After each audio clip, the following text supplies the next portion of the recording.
এবারের আইপিএল আসরে সর্বনিম্ন রান করলেন গুজরাট টাইটেন্স।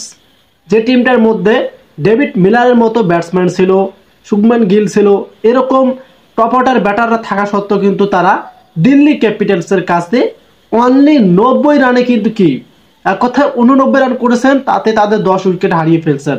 জাস্ট 90 রানের টার্গেট দিয়ে দেন এই দিল্লি ক্যাপিটালকে, তবে কিন্তু ম্যাচটা 100% দিল্লি ক্যাপিটাল জিতবে। আমরা জানি যে আইপিএলে যে খেলাগুলো হয়ে থাকে সবগুলো কিন্তু হাই স্কোর রান হয়ে থাকে।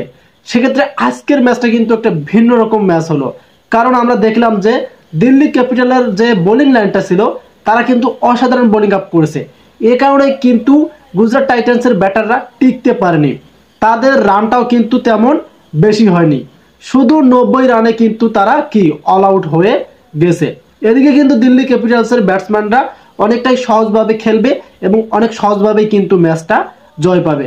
তবে কি আজকে তাদের আইপিএল এর যে খেলাটা হলো, পিচটা কি আসলে বোলিং পিচ ছিল, নাকি এই গুজরাট টাইটান্সের ব্যাটাররা একদম ব্যর্থ হয়ে গিয়েছিল, এটাই কিন্তু আমাদের অজানা। সো এই যে যেখানে আইপিএল এর মধ্যে 200+ রান হয়, আমরা দেখলাম যে কলকাতার সাথে যে খেলাটা হলো সেখানে কি এই কলকাতাকে জস বাটলার একদম তুলোধুলো করে দিয়েছে। মানে গতকালের ম্যাচটা 223 রানের লক্ষ্য দিয়েছিল কলকাতা, সেই কলকাতাকেও কিন্তু হারিয়ে ফেলছে। বাট আজকের ম্যাচটার মধ্যে আমরা দেখলাম শুধু 90 রান।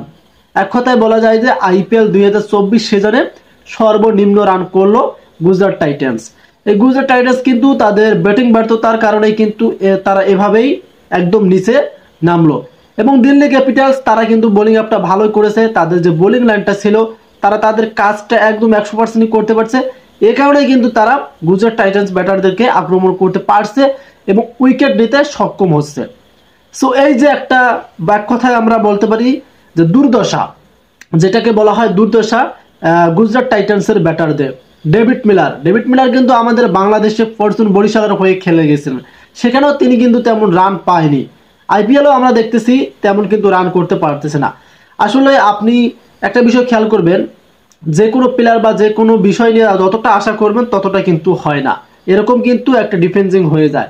যেটা আমরা আজকের আইপিএল ম্যাচে দেখলাম যে গুজরাট টাইটান্স সর্বনিম্ন রানে কিন্তু অল আউট হয়ে গেল এবং দিল্লি ক্যাপিটাল সেই রেকর্ডটাই করলো।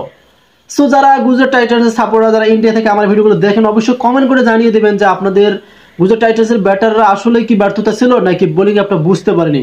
আর এদিকে দিল্লি ক্যাপিটালে যারা দর্শক তারাও কমেন্ট করে জানিয়ে দেবেন আপনাদের দিল্লি ক্যাপিটালের বলাররা কিরকম পারফরমেন্সটি করলো এবং অসাধারণ বোলিং এর কারণে কিন্তু খুব অল্প রানে তাদেরকে গুটিয়ে দিয়েছে।